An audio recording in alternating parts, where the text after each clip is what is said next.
Covering stories that matter to you in your neighborhood. Here's what's making headlines today. Over in Kingsville, neighborhood news reporter Stephanie Molina is updating us on the TAMUC layoffs and the university's response. Plus, it's a little hot and oppressive. Severe weather and scorching temps hit the country. We'll show you just how hot it'll get and if there's any relief coming our way. And today is the first day of Operation Supply Our Students. Neighborhood news reporter Victoria Valderrama will be giving us updates from Sinton throughout the show. Your Chris 6 News at 5 starts right now.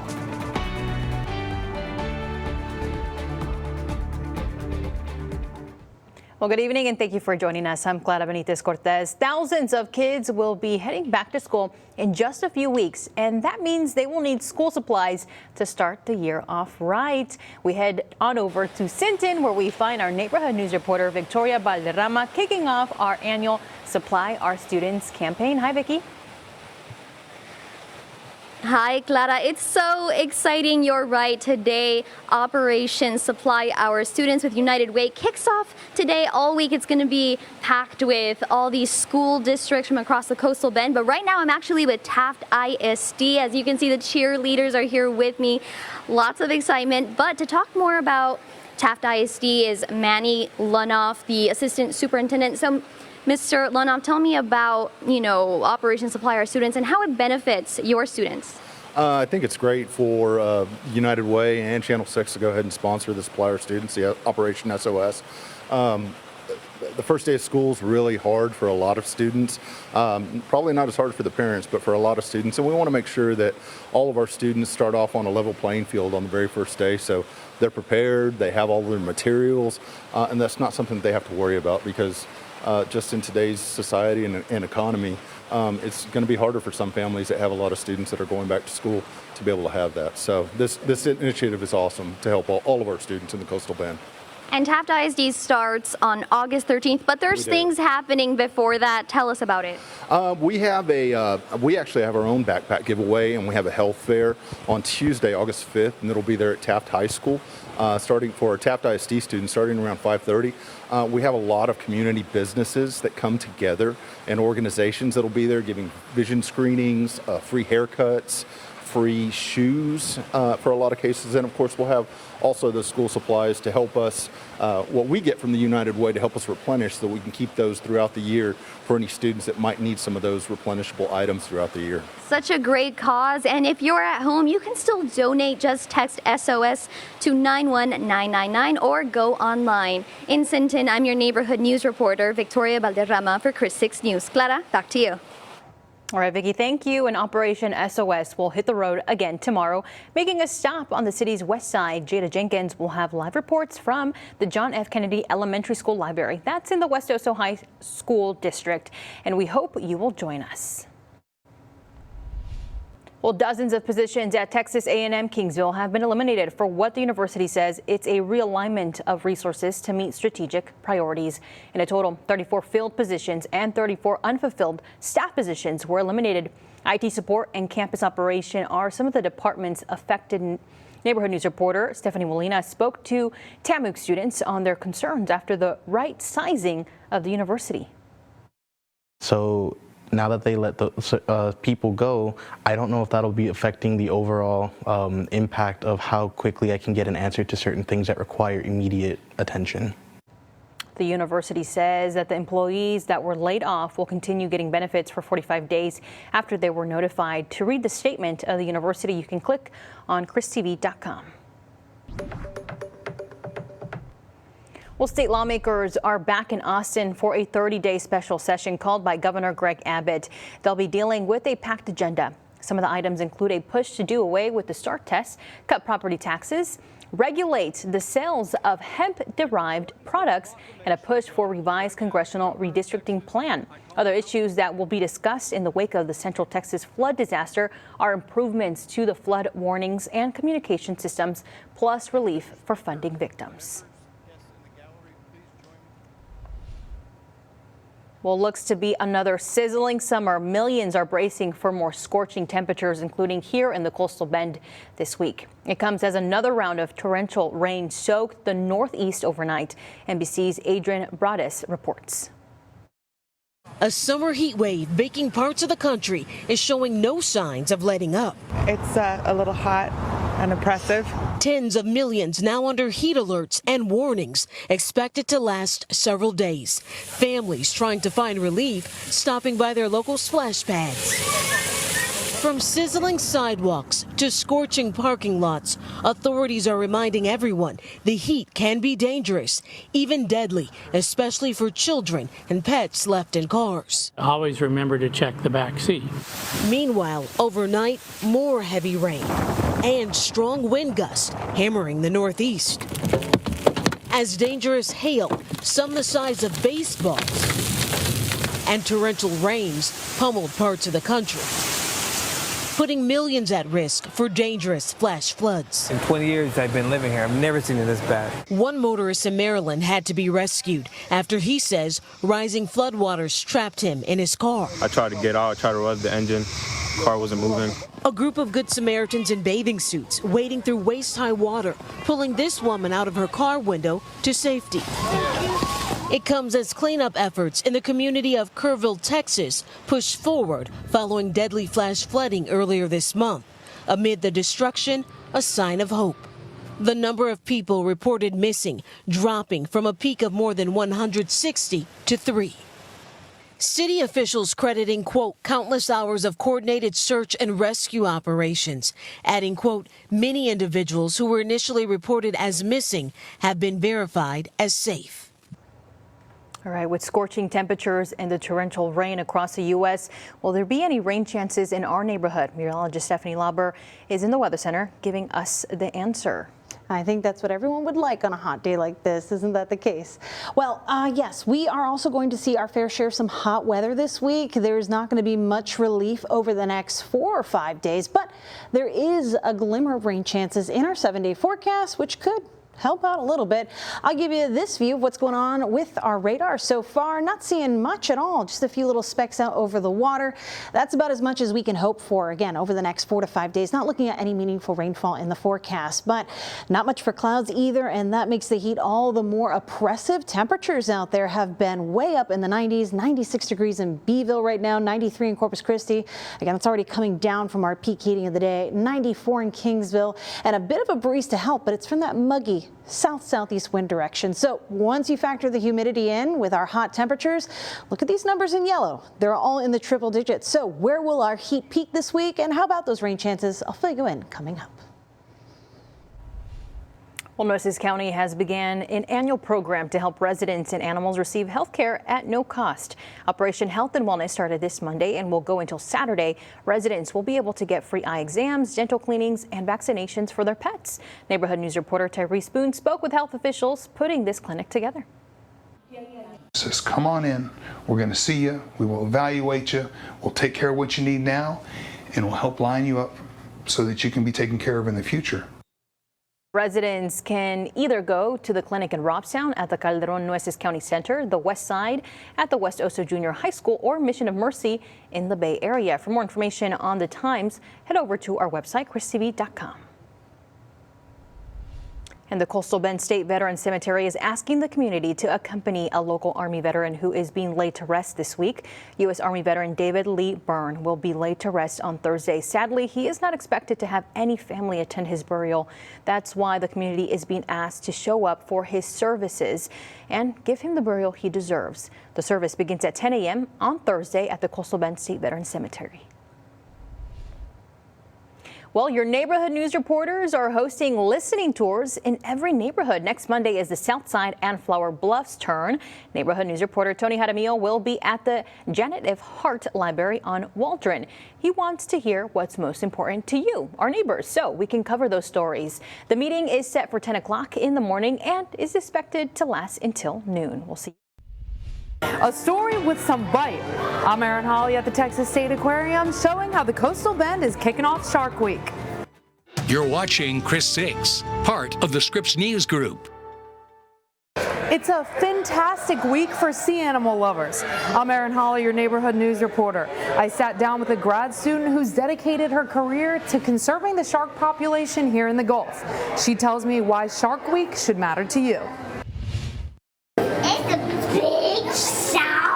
It's a whole week dedicated to them. Well, since I was a little girl, I've always been obsessed with Shark Week, and I've really enjoyed it. A love for Shark Week turned into a career for graduate research assistant Jensen Smith. This will be my 6th year.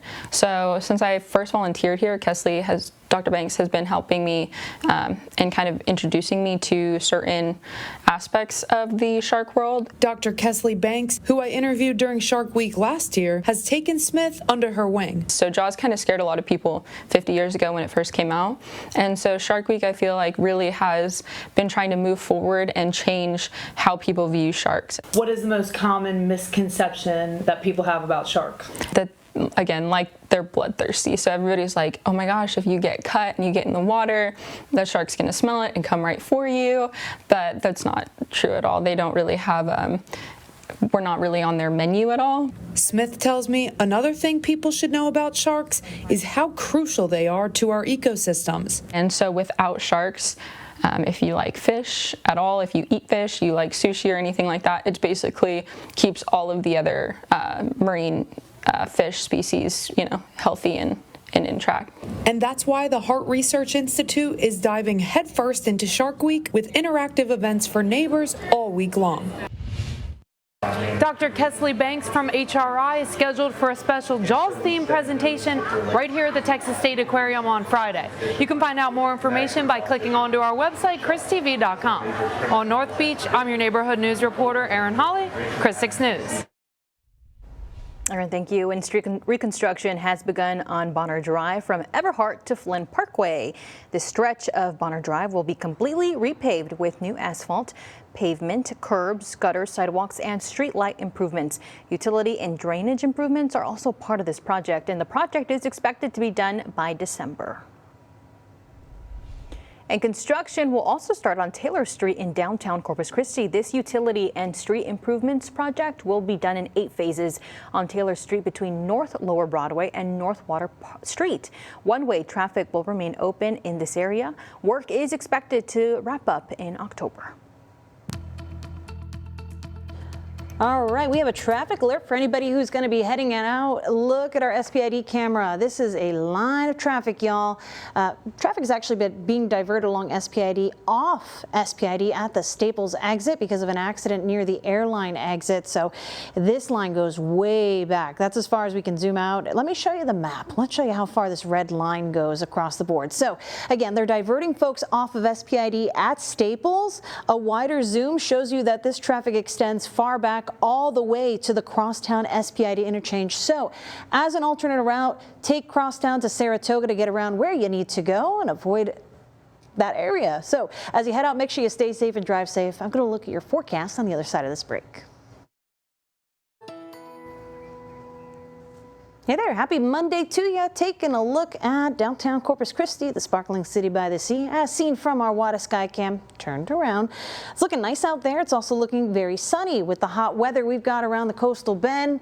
We would be very happy to find a few more clouds in the sky, right? Maybe even a passing shower, anything to tame this heat, but it's really the humidity that has the chokehold on our forecast here, and it's going to make for some pretty tricky plans to be outside. Any of that is going to be a bit of a challenge here. A lot of pink on the map for the brush country, sitting at 103 in George West, 102 in Freer, 99 in San Diego, 100 in Hebbronville, 101 in Cotulla. And since you're farther inland, there's less humidity to play with there. We're feeling pretty true to temperature, but it is still a challenge. Feeling like 106 in San Diego, feeling like 111 in Alice, 110 in Robstown, and along the coast where temperatures are below 90 by at least a little bit, we're still feeling like those triple digits. So please be careful with any activities outside. I want to show you the dew point temperature because this helps us understand and gauge what's going on with our humidity. It describes how much water is in the air around us relative to our temperature. So we're sitting in those middle to upper 70s for most neighborhoods for dew points, which puts us in the oppressive category.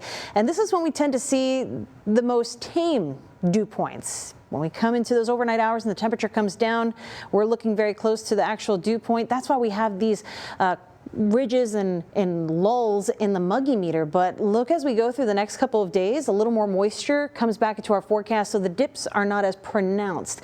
That means during the afternoon, when we have less of a dip, say on Wednesday afternoon, that's when we're really going to feel that humidity coming through. Dew point temperatures are going to be locked in those middle to upper 70s, close to 80 degrees as we head through the next couple of days. All that to say, heat risk will be a focus for us here in the coastal bend. Even though we've had a bit of a breeze, temperatures are going to be a challenge, and that includes the feels like temperature. So please check in on kids, pets, and the elderly. They're more susceptible to heat-related illness. And as we head on into tomorrow, heat risk is going to be a 2 out of 4 for these neighborhoods shown in orange along the coast. We get a little bit of a break for the 77 corridor, and then once you head west of 281, that heat risk picks up not only to a 2 out of 4 in orange, but notice the red on the map. That's a 3 out of 4. Major heat risk, meaning you should limit your time outdoors or at least be very careful about not overdoing it. We have a similar situation as we head on into Wednesday, but again, you're going to want to make sure you check in on the kids, pets, and elderly because they are the folks that tend to feel that heat-related illness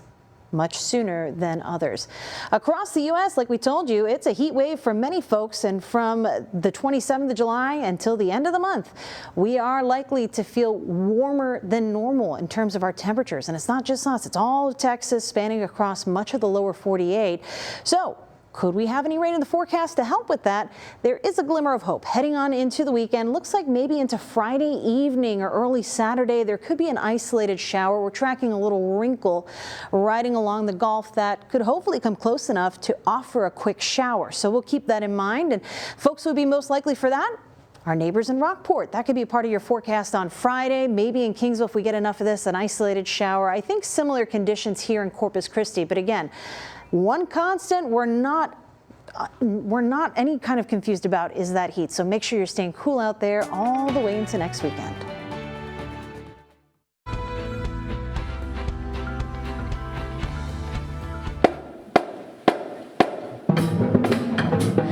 Hey everyone, it's your Sinton neighborhood news reporter Victoria Valderrama. It's a party here at Sinton High School. If you can hear me, this is the excitement at Sinton High School. The Sinton Pride Band here with me and the cheerleaders. We got also some students, young students here.